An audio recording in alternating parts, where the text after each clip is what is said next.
ఓం శ్రీ గురుభ్యో నమః. శ్రీ శ్రీ శ్రీ యోగి రామానంద గురుపాదుగా పూజయామి. శ్రీ లలితా సహస్రనామ స్తోత్రంలోని 91వ శ్లోక వివరణ. తత్వాసనా తత్వమయీ పంచకోశాంతర స్థిత నిస్సీమ మహిమా నిత్య యౌవన మదశాలిని.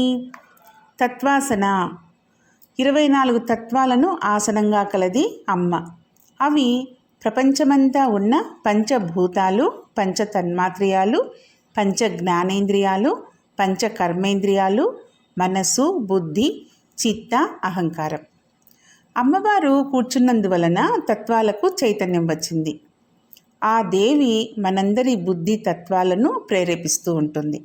ప్రేరణకు మూలము సంకల్పం, అనగా ఇచ్ఛాబుద్ధి, అనగా జ్ఞానం. అంటే ఇచ్చకు సంబంధించిన ఆయా కృత్యాలను గురించిన పరిజ్ఞానం. ఆ జ్ఞానం వలన క్రియలు జరుగుతూ ఉంటాయి. ఆ విధంగా ఇచ్ఛా జ్ఞాన క్రియలలోని 3 కూడా దేవి యొక్క రూపాలే. మనలోని 24 తత్వాలలో చిశక్తి చేతనా రూపంగా, జడశక్తి జడాత్మికంగా కూర్చుని ఉంది. బ్రహ్మ భావన మీద ఉండే వాళ్లను తత్వాసనులు అని అంటారు. అమ్మవారు తత్వభావన నిమగ్నురాలు కాబట్టే తత్వాసన అనే నామం అమ్మవారికి బిరుదునామంగా చెల్లుతుంది. తర్వాతి నామం తత్వమయీ. ఆసనం మీద కూర్చున్న అమ్మ.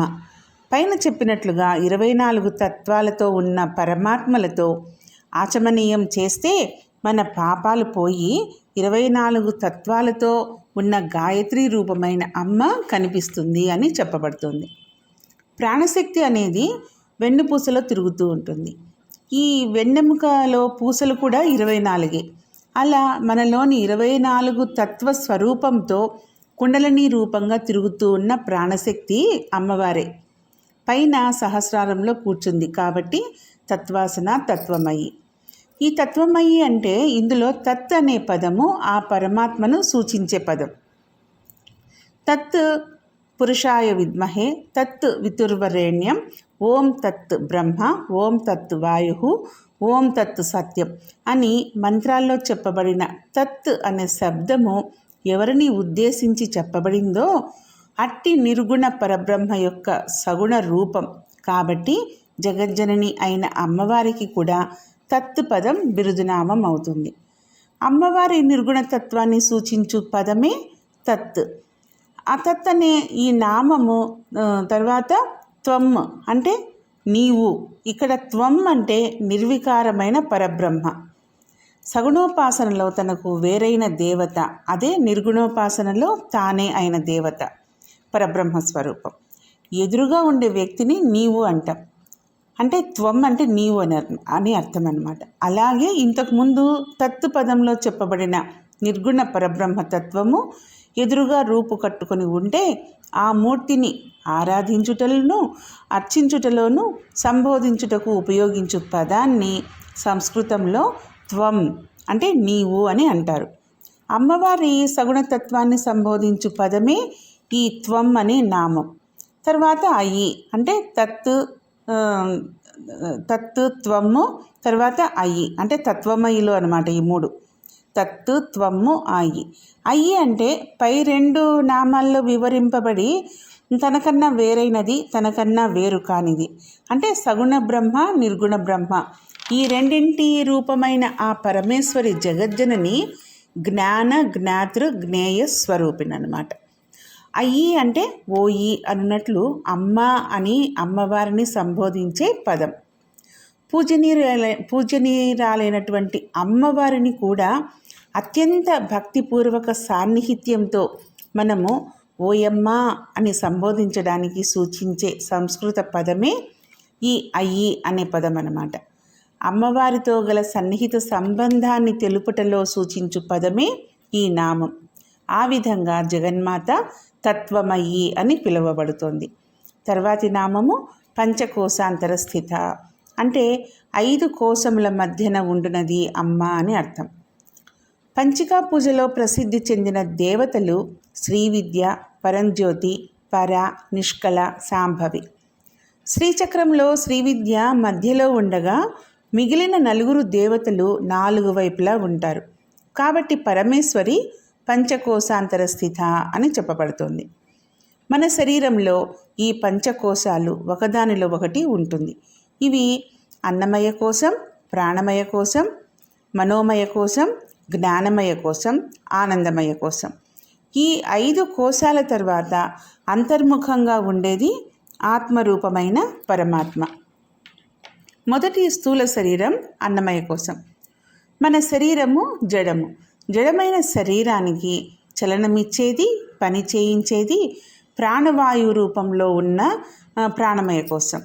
ఈ ప్రాణమయ కోశానికి ఇది నేను, ఇది నాది అనే భావనలు కలిగించేది, కామ క్రోధ వికారాలు కలిగి సంకల్ప వికల్ప ఆనంద దుఃఖ భావములు కలిగించే మనసు అనే మనోమయ కోశం అన్నమాట. తర్వాత ఈ మనసుకు కలిగించే వికారములకు బుద్ధిని కలిగించి అన్ని పనులను జ్ఞానంతో చేయించేదే విజ్ఞాన కోశం. విజ్ఞాన కోశం తర్వాత మన కర్మల ఫలం వలన అంతర్ముఖంగా వెళ్ళి సుఖాన్ని అనుభవించేదానికి ఆనంద కోశం అనబడుతుంది. అన్నము, ప్రాణము, మనసు, విజ్ఞానం కూడా పరబ్రహ్మ రూపాలే. కానీ ఇవన్నీ ఒకదానికన్నా మరొకటి సూక్ష్మమైనవి అన్నమాట. అన్నింటికన్నా మించినది ఆనందం. ఈ ఆనందము అనేది క్షణికమైంది కాదు, శాశ్వతమైంది.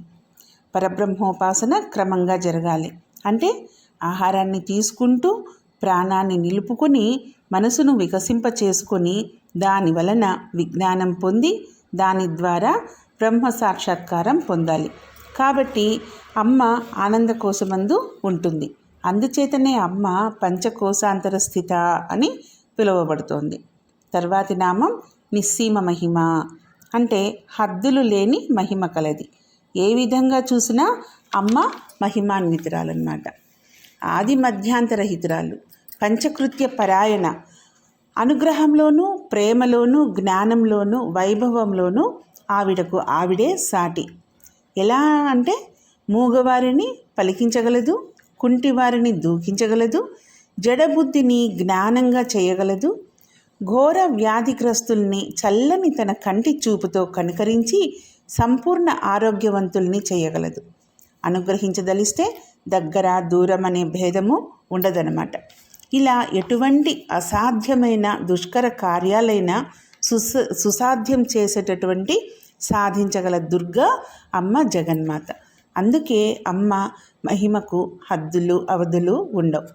తర్వాతి నామం నిత్య యవ్వన, అంటే సర్వకాలాల్లోనూ యవ్వన దశలోనే ఉండునది అని అర్థం. మానవ శరీరాలకు ప్రధానంగా 4 దశలు ఉంటాయి. అవి ఏంటివంటే బాల్యము, కౌమారము, యవ్వనము, వార్ధక్యం. ఇవి మన జీవితంలో ఒకదాని తర్వాత ఒకటి వస్తూ ఉంటాయి. ఈ దశలలో శరీర తత్వాన్ని బట్టి వ్యాధులతో చిక్కిపోవడము, ఒళ్ళు రావడము, ఇంద్రియాలు పనిచేయకపోవడము, ఇలా ఎన్నో దురవస్థలతో శరీరము ఒకే రకంగా ఉండదన్నమాట. ఆకార రేఖలు, రూపు లావణ్యాలు మారిపోతూ ఉంటాయి.